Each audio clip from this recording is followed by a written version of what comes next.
Daryl, you're up this week. Oh, sorry. That was a dramatic pause. Yeah. Morning, everybody. Monday morning, July 27th. Hope everyone had a good weekend. I know here in BC, we had some fantastic weather, some fantastic summer weather. So what did you get up to, Boo?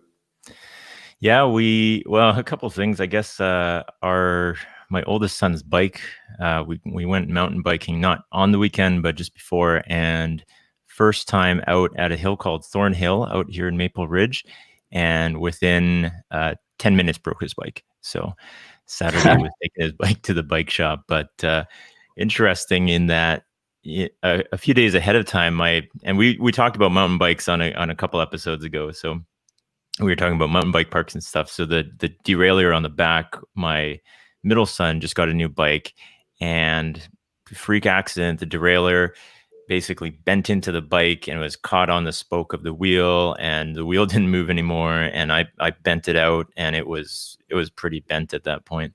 The bike shop fixed it up pretty quickly, but this one, exact same thing. And in all the time that my kids have had bikes, this has never happened before, and they've done the exact same thing to their bikes within days of each other. So this one, again, derailleur, whatever he hit on the trail, bent into the bike, and it was stuck there.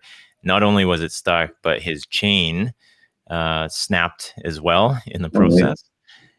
So we took his bike in then on Saturday morning, and they're just so busy. They're not going to be done for like 4 or 5 days. So that was part of it. And otherwise tried to get out in the sun a little bit, but it was really hot. Like I just filmed a video and put it up on LinkedIn with some of the content that I have coming up this week. And you can see in my shirt, just like my shirt's just blasted out because there's so much sun shining on me. It was a good problem to have though. So it was a nice weekend in the weather. How about you?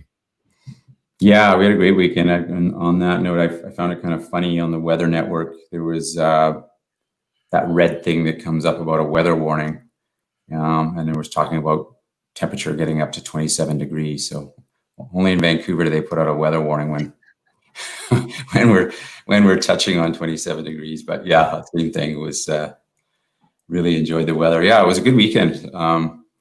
Friday, my wife and I just went to one of our favorite restaurants. We do that a lot on a Friday evening after kind of crazy weeks and just chill. And this one is an Indian restaurant called Sula on Commercial on Friday evening, which we hadn't been to in a long time. So got caught up with the owners there. Really nice guys. And then on Saturday, we just had a bit of an impromptu backyard barbecue at some friends that just lived down the road from us, which is always fun. Another person who's in the IT industry. And Sunday, yesterday, went out on other friends' boat. Yes, I guess we got out in the water around 1:30. But just a amazing day out in the water. Went out to Gambier Island, past Gambier Island. Some friends have a place out there, so they came out and waved, and we had a little chat. And then we went to what I think is kind of the tip of Gambier Island. I believe it's called Eakins Point. I'm not super familiar with all the landscape, but effectively you come into a beautiful little cove. And for some reason, I'm guessing it was because of the heat of the water. It was just like a beautiful green, almost felt like Caribbean type of feel. But this little cove, it's just protected enough that the water is just super flat. And there was probably, 8 or 10 boats that were kind of not even docked, just kind of floating around there. It's too deep to drop an anchor, but so we just floated there, jumped in and out of the water. The water was beautifully warm. At one point, we got in the little Zodiac, my friend and I, and just was exploring the coastline, and ran into another friend who was just out in the water on his boat. So So yeah, we moored up with them around 4 or 5 in the evening. Sun was still up, and we had brought some stuff for dinner. They had brought a big, beautiful. They had salmon and Caesar salad and all sorts of things. So we just moored up boats and we kind of shared a dinner on the water last night, and came back in around 8:30 or so, just as the sun was coming down. So yeah, absolutely fantastic weekend. Cool. So yeah, how cool is that? Yeah, we're going to do the same thing next week. I'm going to do a couple of overnighters, Friday night and Saturday next weekend. So hopefully we can get remotely the same type of weather. But yeah, that's just whole area around the islands, Gambier and Sunshine Coast is just absolutely stunning. So great way to spend Sunday. It's got to be nice having friends with boats without having to actually own your own boat. Yes, these are very good friends of ours, and they were pushing us to go in 50-50 on a boat. So we held off long enough that they just gave up on us and bought their own boat. But you're absolutely right. They're as much fun as they are they're a financial burden. Stuff happens to them. You got to fix them. You got to keep the upkeep. And but yeah, we're very lucky. They're just super good friends of ours, and we've already had a great number of days and evenings out on that boat already. So yeah, I'm very lucky. Cool. Yeah. I know we have Katie coming up as our guest. Should we bring Katie on now? Sounds good. Yeah. Hi. All right. So thank you for joining today's show, Katie. Thanks for having me.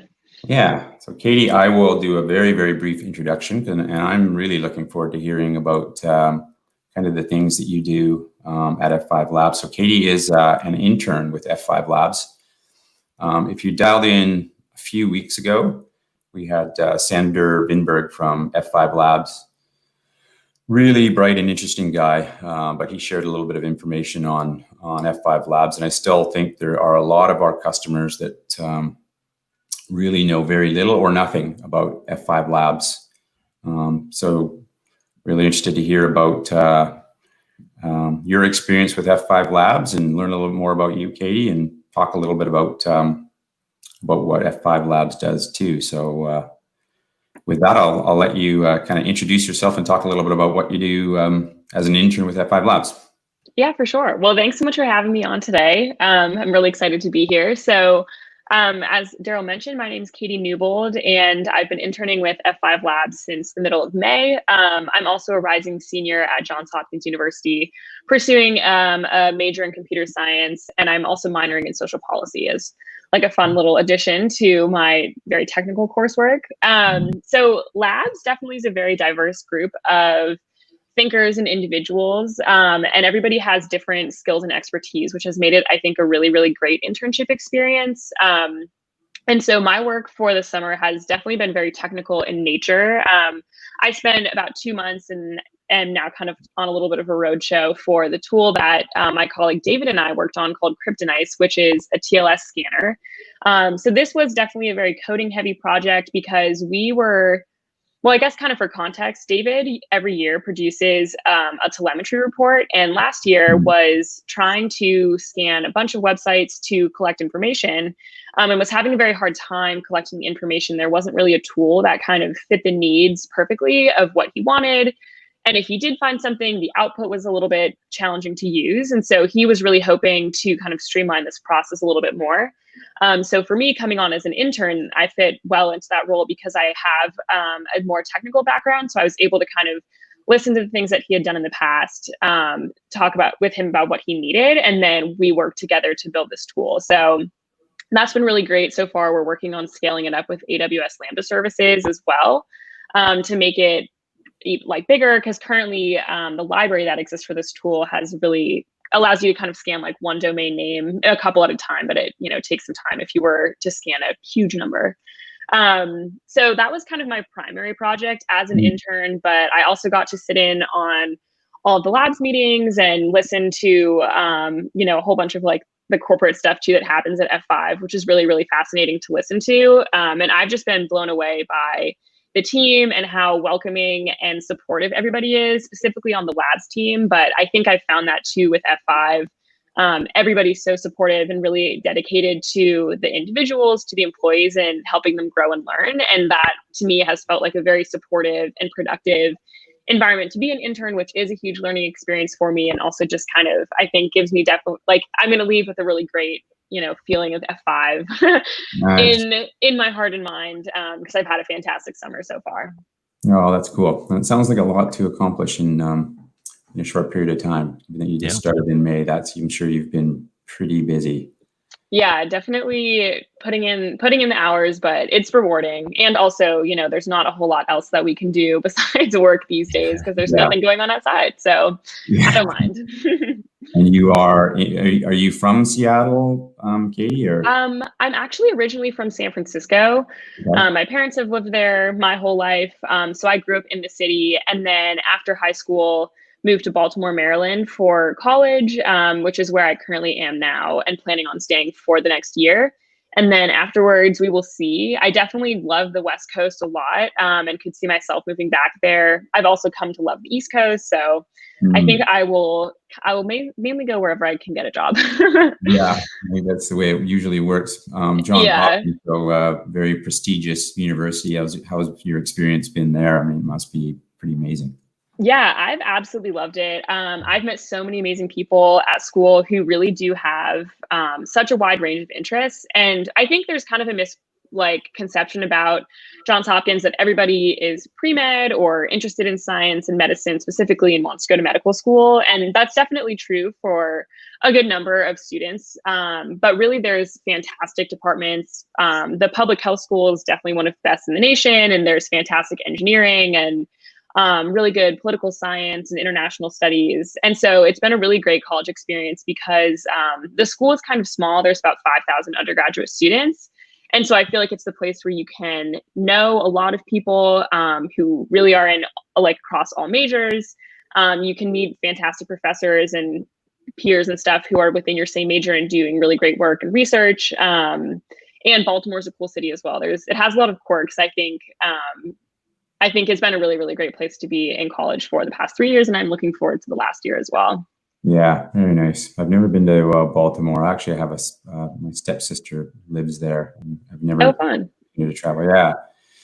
But, Baltimore, I think I definitely think Baltimore has sometimes a tough reputation for many reasons, which is a bummer. I think it's a city that has a lot of personality and a lot of flavor. And there's a lot of really fantastic restaurants and museums and art that happens in Baltimore. But it's hard, I think, to appreciate it when you don't actually live here. But it's been really fun to kind of explore it over my time and venture outside of what we all call the Hopkins bubble. I think when a lot of students first come to college, maybe in general, but especially at Hopkins, they're a little bit nervous to explore somewhere new and be in a new city and be away from their parents. And having the chance to be here for a number of years and start to see more of the city and appreciate it for all that it has to offer, I think is really great. And I hope that I always try and say to everybody, like, if you're going to come to the East Coast, you should come visit Baltimore if you can, even just for a day. Beautiful part about the East Coast too. It's all very accessible by train, train ride or drive. There's just so much diversity there too. So definitely. Cool. I'm interested to hear, how did you hear about the F5 internship program? Yeah, that's a great question. So I had actually never heard of F5 before I attended Grace Hopper Celebration, which for anybody who doesn't know, Grace Hopper is the largest conference for women in computer science. And it happens every year in October. And every tech company that you've pretty much ever heard of comes to Grace Hopper with the hopes of recruiting talented women for internships or full-time offers. And it really is it's a very uplifting environment to be in because computer science is definitely a very male-dominated field. And so it's really amazing to get to go to a conference that allows you to just be with like thousands of other women who are majoring in the same thing as you, have the same interests. And it really is a unique experience as well to be chatting with companies and recruiters who are just so engaged and so excited to hire you because they understand this need to increase the number of women working in technology at their companies. Right. And Grace Hopper is set up very, very well to help everybody who's attending interview, find companies. So there's a big database you can submit your resume to. So I was contacted by a recruiter from F5 who saw my resume and offered me essentially to interview. And so then before I showed up, I was just kind of doing some research, and I ended up interviewing with a woman named Remy who used to work in labs. And we had a great conversation. It was kind of unlike any other company I'd interviewed for, because what was interesting is I wasn't really asked any technical questions, and which is, I think, kind of different than the usual tech recruiting process where maybe they'll have you do a whiteboard problem or something of the sort. And it was refreshing to sit down and talk with Remy and have her just ask what I was interested in, what I was majoring in school, minors as well, because she and I had very similar, she majored in government and computer science at her school. And so it was really cool to kind of talk about our shared interests and discuss labs and the work that they do and kind of how I could bring my interests to the table. And and she was like super open to how flexible labs could be and making it the internship that I was looking for. So after Grace Hopper, I'd interviewed with a couple companies and had received a couple offers as well. But as I was kind of deciding, coming back and chatting with Remy, she was really, really influential in helping me decide to come to F5. And I'm so grateful for her and her just kindness and support throughout the process. And it really didn't feel like the kind of almost like professional connection where she would be disappointed if I didn't pick F5, but she was just putting everything out there in her experience and talking about, the things that labs could offer me. So ultimately I ended up picking labs, and I'm so happy with that choice. I think it's worked out really, really well. And yeah, so anyways, I guess long answer to that question, but the short answer is I heard about F5 through Grace Hopper. Yeah. Okay. That's awesome. And cool. Yeah, I kind of agree. Boo and I have been here at F5 for 9 years working together, and I feel it's a very, very unique place just in the, the culture. It's a bit of an overused word, but genuinely everybody across the entire organization is just always sort of customer focused, willing to pitch in. And I'm sure you've kind of felt that a little bit. Definitely. Here. Yeah. Yeah, even though the internship has been remote completely, like didn't set foot in Seattle this summer. I haven't been to the F5 Tower or anything like that, but I have been trying my best to meet people throughout the company and do informational interviews and just ask them about their roles and how they got to where they are. And I always ask the question, what do you like most about working for F5? And without a doubt, every person always says, oh, I love the people. I love my team. I love my colleagues. Our team is like a family. And to me, that's really special. I think sometimes in tech, you hear, the stereotypes or just like rumors about other companies, and, it seems a little bit more competitive and like a work environment that's always, pushing and making you, work so hard because you're scared of being like replaced or fired or something like that. And that really does not seem to be the culture at F5 at all, which I think is very unique. Yeah, no, you're absolutely right. There are still organizations out there, probably less than there used to be, say 10 years ago, but that are still have a very different mindset of just about day-to-day activities. And F5, you're obviously everybody here works very hard and is driving towards a common goal, but the overall culture is one that's just very, very supportive. And yeah, it's been a great place. I'm sure the company will be competing hard to have you come back and join us in the time role once you're finished up your study. Hopefully we have really cool women in leadership too. I'm sure you got to speak to Kara Sprague. I actually have a meeting with her coming up. I was just emailing her on Friday. So funny you should say that. We will hopefully be connecting sometime very soon before I head out for the school year. Yeah, she's just amazing. Like the stuff when she goes on stage for internal and external stuff, I'm just always inspired by her visions on where we should be going as a company. Sarah Body, I guess, is part of her leadership chain. Yeah, Sarah's fantastic. Yeah, it's been really, really cool to have female leaders essentially, and people that I can kind of reach out to and look up to because they all have had similar experiences to kind of what I'm going through now and just, navigating the job search process and navigating, a very male dominated field. And even when I was chatting very initially with the recruiters from F5, when I was going through the interview process, we spent a while as well talking about F5's partnership with Girls Who Code and kind of their dedication to helping foster this love of technology from a very young age, which I think is really special. And definitely I got into computer science in high school because of a class that was offered at my school. And I went to an all-girls high school as well. So I love kind of the all-girls environment and have always looked up to strong female leaders. And it's cool to see that reflected as well within F5 leadership and just kind of throughout the company in general.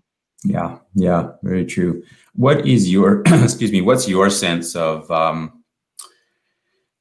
sort of females your age? Is there starting to be a bit of a trend towards more people like yourself getting into IT, or can you get a sense of that? I think so. I don't think there's necessarily a stigma against it at all. I think that if anybody was interested in technology, regardless of how you identify, there's a place for you. But I think that what is kind of the bigger challenge, and hopefully that will continue to change over time, is the lack of representation from company execs to a certain extent, even like professors. There's, I think, only 2 female professors in my department at school, and I've absolutely loved them. I've taken many classes with them before, and they're fantastic. But, there's only 2 of them, and I don't think that's on the department necessarily. It's just there's not as big of a pool to choose from. And even within the department at school, there are many, many other girls within the computer science department, but certainly not as many boys. So I'm hopeful that as more obviously women are going to college and are interested in pursuing engineering, computer science is something that they'll look into as well, because I think it's a very versatile major and it teaches you a lot of great skills that can kind of take you many places in life. You don't have to become a software engineer if that's not what you're interested in. So I think slowly it is continuing to happen and people are being interested in it. And I hope that as that trend kind of continues, the number of women who are in technology will grow, and then they'll inspire younger generations to consider the field as well. Yeah, absolutely. I mean, it's a slow process, and unfortunately, there's not something you can kind of do just to flip the switch to make that happen. It's just programs like that you're involved in, and that's great to hear. So should we try to get through some of our questions? Boo and I think on this weekly show, we do about 10 questions that are really just kind of designed to learn a little bit more about you personally, not necessarily about your role at F5 or anything like that. So if you're up for it, I'll start in on some of these and see how we go. Sounds good. All right.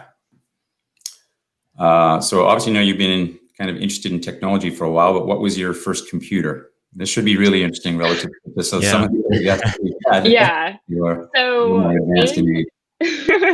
So in my household, my parents they definitely kind of raised us to be like financially independent. They've always provided everything we've needed, but technology was something that they've always actually made us kind of pay for ourselves. So I, from a pretty young age, started paying for my own cell phones, like having to actually pay for the physical phone. They would, pay for the phone plan. And the rule in our house was that you would get one computer that my parents would pay for, because they're obviously very expensive. And so normally we would just get them like right before going to college. But my junior year of high school, my high school used to do a 1-to-1 iPad program, and they switched. And so then everybody needed a laptop. And I was like, oh God, I don't know. I don't have one that's my own, because I was waiting until I was a senior so that my parents would pay for it and I'd have it in college.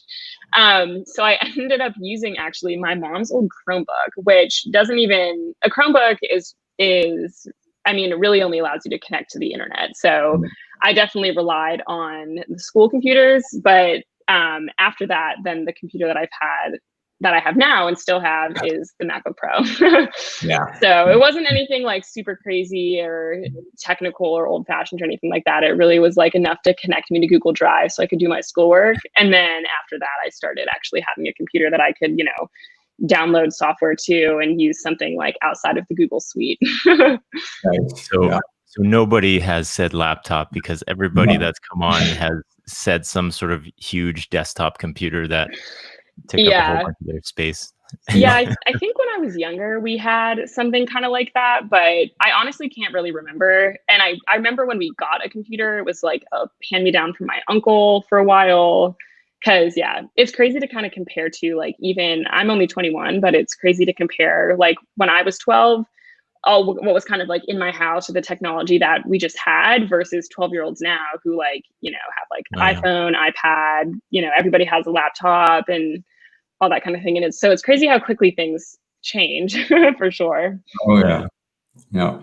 So this one will be even similar. These are kind of funny actually, because all the questions that we do are typically with people who have been in the industry for or more. But so the question is, tell us about your first job. Potentially this could be your first job, or have you actually done something in the summers in between your well, yeah, I guess. And so interestingly, I used to actually be a biology major. I entered college thinking that I was going to pursue a PhD in biology or microbiology, and then I wanted to go work in the biotech industry.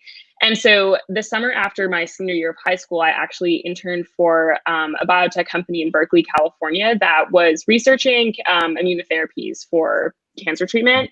And that was a fantastic experience. I loved the company. The work was really, really cool. And I got a lot of really great hands-on experience in lab. That's kind of something you don't necessarily, something you wouldn't necessarily have like in the classroom and whatnot. So that was my first, I guess, kind of like official job. I had done work at like summer camps and stuff before. But then I came to college and was taking chemistry and biology and some of the other classes that were needed for the major. And I actually joined a research lab on campus as a freshman, which was also doing cancer immunotherapy research, which was also a very good experience.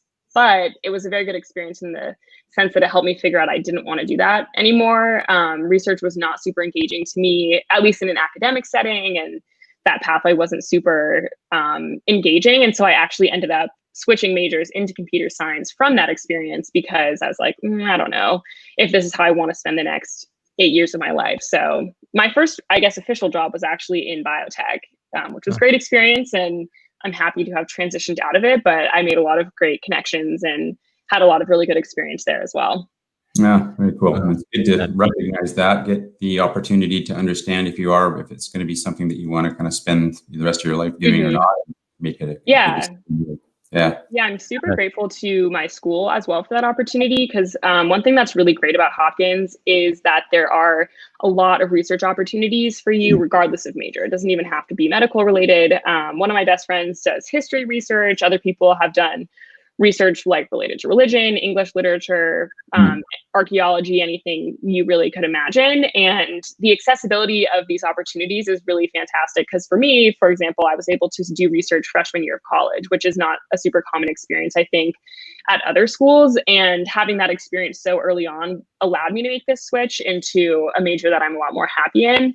And so I'm glad, it's kind of like a double-edged sword to a certain extent. Like I was doing this and just didn't really like it very much, and having the flexibility to switch was really great to figure that out, without going too deep down or too far down that path. Yeah.